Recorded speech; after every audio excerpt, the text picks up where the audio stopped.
Hello and welcome to Krishi Jagran Business, a platform that keeps you updated with all the agri news of the nation. This is Yash Saxena. Let's take a quick look at the top headlines of the day. Massive opportunity for youth 200 plus districts to host Pradhan Mantri National Apprenticeship Mela on coming Monday. India's EAM Jaishankar hosts Lavish lunch for SCO Council for foreign ministers in Goa. Nestlé launches Institute of Agricultural Sciences to pave the way for sustainable food system.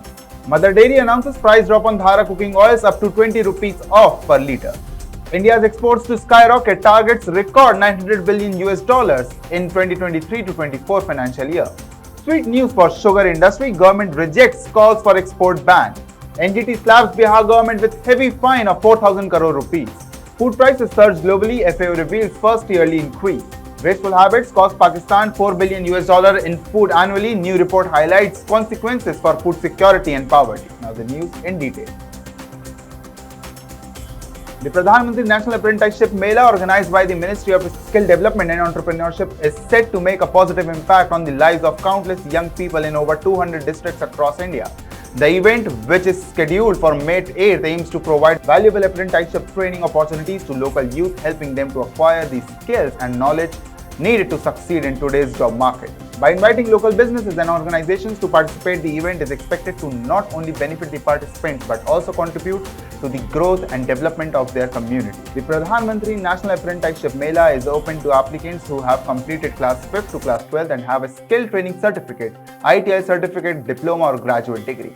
According to Atul Kumar Tiwari, Secretary of the Ministry of Skill Development and Entrepreneurship, the event is a significant opportunity for India's youth to connect with the industry.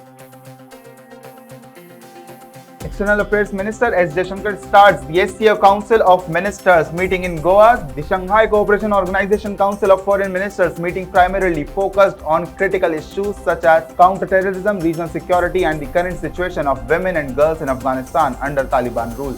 The SCO Council of Foreign Ministers meeting was crucial in addressing regional challenges and promoting cooperation among member states. All member states, foreign ministers and their delegations attended the meeting in Goa. The foreign ministers who attended the meeting had bilateral meetings with their counterparts from other member states at a later time. The Council of Foreign Ministers meeting began in morning and the decision document was signed by noon, followed by a working lunch. The Institute of Agricultural Sciences, established by Nestlé, is now operational with the goal of promoting sustainable food systems by providing agriculture-based solutions grounded in scientific research. The recently established center, situated in Switzerland, integrates a pre-existing research unit focused on plant science in France along with farmlands in Ecuador and Thailand. At this center, specialists will assess and create approaches to guarantee a lasting food source for the expanding global population while concurrently supporting the livelihood of farmers. Areas of focus will include plant science, agricultural systems and dairy livestock. Nestlé chairman Paul Blochel said, "We have nurtured direct relationships with generations of farmers around the world. To continue providing people with tasty, nutritious and affordable food, we need transition together to a more sustainable food system."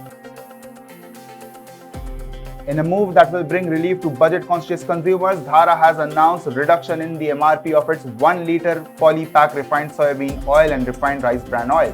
The price of the soybean oil has been lowered from 170 to 150 rupees, while the price of the rice bran oil will now be 170 rupees per litre instead of 190 rupees per litre.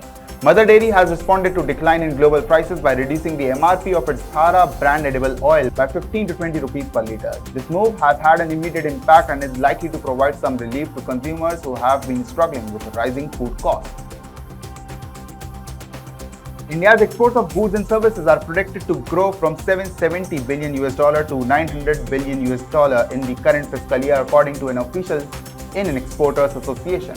According to Ajay Sahai, Director General of the Federation of Indian Export Organization, the fiscal year ending March 2024 may see a surge in merchandise exports, with figures potentially reaching to $495 billion to $500 billion. Additionally, services exports are predicted to potentially hit $400 billion. Trade Minister Piyush Goyal has urged Indian exporters to seek out new markets amidst concerns over the potential impact of the Ukraine crisis and global recession. Speaking at a ministry gathering, Goyal cautioned that the upcoming period may be challenging for exporters. He advised them to be prepared and proactive in exploring new markets in order to sustain growth.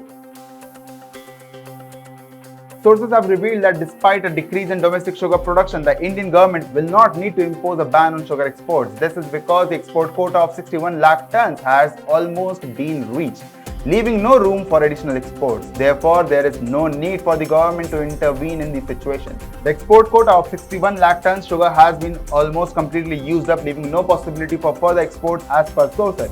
Therefore, there will be no need for an export ban. Additionally, the Indian Sugar Mill Association has attributed the reduction in sugar production for the present season to 32.8 metric tons from the previous 34 metric tons to a decline in output in Karnataka and Maharashtra and slight increase in Uttar Pradesh.